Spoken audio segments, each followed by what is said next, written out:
aquele microfone em mim, não. Até Isso dia mesmo. 8, se o MDB não decidir, acabou. Isso mesmo. Acabou a história. Isso mesmo. Hoje é dia 8, e aí? Isso mesmo. Só que o MDB marcou uma reunião para segunda-feira para decidir. E aí o governador, sabendo da datona, que é dia 11 agora, porque a reunião é dia 11, com o Temístocles, com o Marcelo, com todos os estaduais. Então vai ser dia 11 agora. Dia 11, Vai ser no dia 11, MDB. Apoliano. No MDB pela manhã. Vai ser dia 11, Apoliano. Amadeu, eu acho que... Vai ser não, dia 11. Eu não acho que vai ser dia 11, sabe Opa, por quê? olha Eu aí, acho ó, que a já não tá mais com você, largou sua mão. Se você deixar eu terminar Não de deixa. concluir meu raciocínio, eu vou explicar por que eu não acho que seja dia 11. Porque eu acho que Temístocles já tomou a decisão dele. Eu não acredito que vá se convencer o vice-governador Temístocles a recuar da candidatura de Paulo Márcio, pelo menos é o que eu vejo. E dessa fala do senador Marcelo, o que foi a avaliação já, inclusive de um MDBista, sobre essa fala? Ele disse, olha, o que a gente pode estar vendo nessa fala do Marcelo seria um pedido do governador para que o Marcelo também ajude a resolver essa questão. Se vai juntar, se não vai, mas que pelo menos se tome uma decisão agora. Eu vi ele falando aí em janeiro, Ananias. Ele falou que... Dezembro, janeiro. É, dezembro. Janeiro. Mas falou que o Paulo Márcio é uma aventura, né? Ele... O MDB não deve entrar em aventura. É, que se for uma aventura não é bom, né? Amadeu, eu queria só acrescentar... Deixa só o pois França não. conclui, França. O Temístocles, ele decidiu dia 1º de dezembro. Eu acredito que ele não muda. E como ele tem a maioria dos votos no diretório municipal, a pré-candidatura de Paulo Márcio persiste. Sendo aventura ou não, ele vai de Paulo Márcio. Vai bancar. É o pensamento aqui do França. A minha última complete para eu chamar socorro. Pois não. A minha última informação sobre a reunião de segunda. Por que essa reunião, já que Temístocles Sampaio já decidiu? Não faria sentido fazer a reunião com o Marcelo, com todos os deputados, para constranger Temístocles? Não. A reunião vai servir para o seguinte. Temístocles chega lá, todo mundo vai pedir, Temístocles, indique o vice. Ele vai dizer não.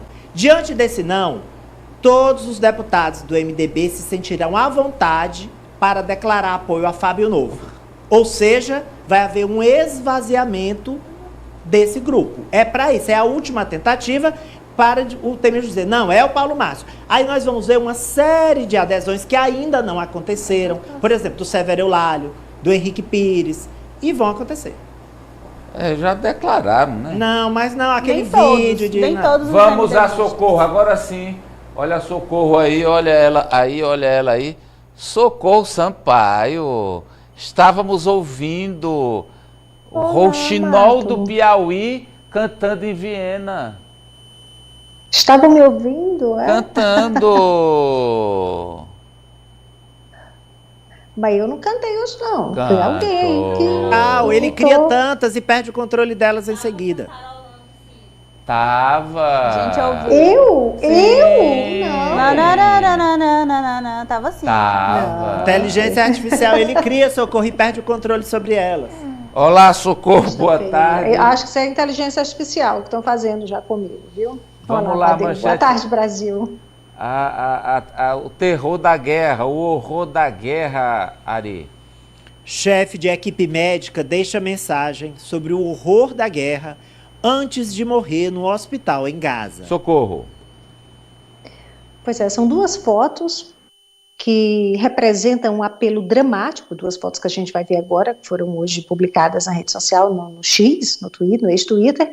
É um apelo dramático, Amadeu, da organização humanitária Médicos Sem Fronteiras. Uma organização que disse hoje que já perdeu, só Médicos Sem Fronteiras já perdeu 4 médicos nos bombardeios em Gaza. E esse apelo dramático é para um cessar-fogo. E as fotos que a gente vê, primeiro, o quadro intacto, o quadro em um hospital, um dos grandes hospitais de Gaza, em que o médico Mohamed Nouiala, que fazia parte do Médicos Sem Fronteiras, ele escreveu a seguinte frase: quem ficar até o fim vai contar que fizemos o que pudemos.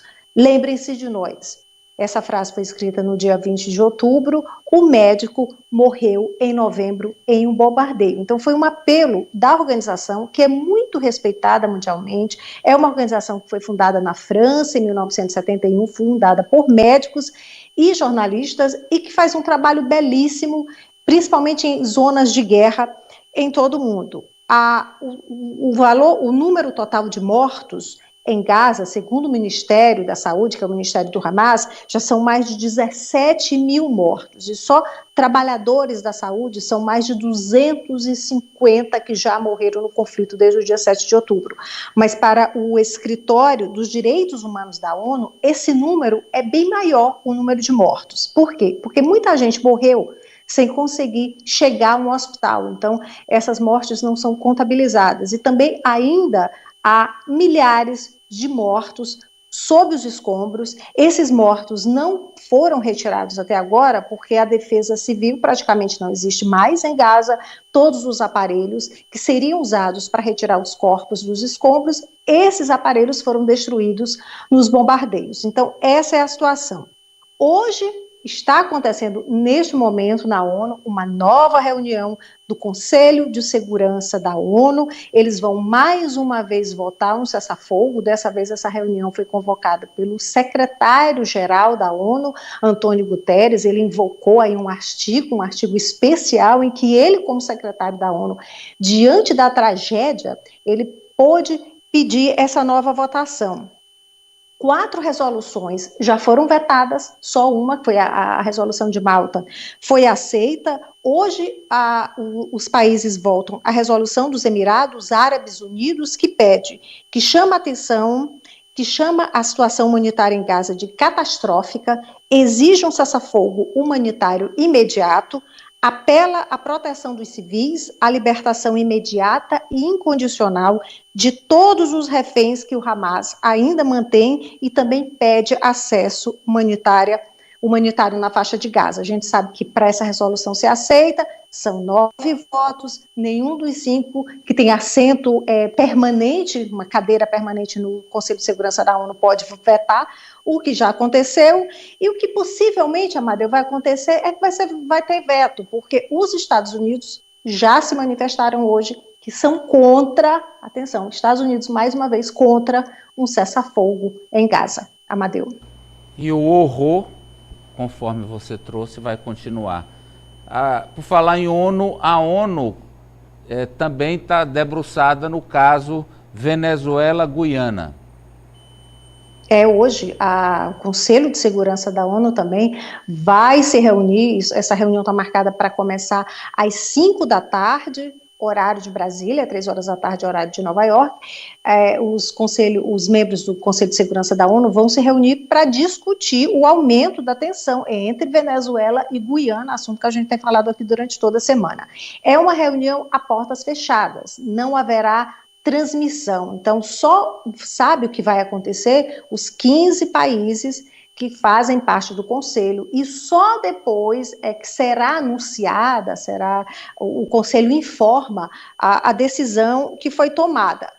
O que a gente vê aí, Amadeu, que China tem uma cadeira permanente, e também a Rússia, e são países em que a Venezuela é aliada. A Venezuela é bastante aliada com a China, bastante aliada com a Rússia. Então, qualquer coisa aí que condene essa tentativa de anexação da Venezuela, anexar o território que é controlado pela Guiana, pela Venezuela, pode ter veto aí da China ou pode ter veto da Rússia. Inclusive, o Kremlin já anunciou hoje à tarde que o presidente da Venezuela, Nicolás Maduro, vai visitar Moscou, e visita Moscou ainda este mês, visita Moscou ainda em dezembro. Não disse o assunto, mas possivelmente vai tratar sobre a tentativa de anexação. Os americanos estão apostando, o governo americano está apostando bastante no governo brasileiro para conter essa escalada, para acalmar a situação da fronteira e para conter, para que para evitar que essa tensão chegue a uma escalada militar. Para o governo americano, qualquer escalada agora, qualquer tensão nessa região seria desastroso. Palavras do presidente Biden. O Biden está aí apostando no governo brasileiro, no governo Lula, apostando no Itamaraty, para que eles atuem para acalmar a situação na fronteira. Até porque esse conflito não interessa também ao presidente Biden, que vai concorrer à reeleição no próximo ano. Ele que aí precisa do voto dos latinos nos Estados Unidos, então um conflito na América Latina não interessaria. Os Estados Unidos estão apostando no Brasil e querem que o Brasil também haja como Lula já se manifestou. O presidente Lula já ofereceu para mediar a situação, já ofereceu Brasília como base das negociações entre os dois países. Então, a expectativa e a esperança, Amadeu, é que a situação não piore, que tudo se acalme. E se os americanos entrarem na questão, não tenha dúvida, é contra a Venezuela por 2 motivos. O primeiro é econômico, as empresas americanas exploram o petróleo na Guiana, e o segundo é político do Biden. Se ele não se manifestar duro contra o Nicolás Maduro, o Trump engole ele na eleição. Obrigado, Socorro. Os Estados Unidos que já disseram que tem total apoio, a Guiana tem total apoio dos americanos. Pois é, não, eu estou dizendo, eu falo da possibilidade dos americanos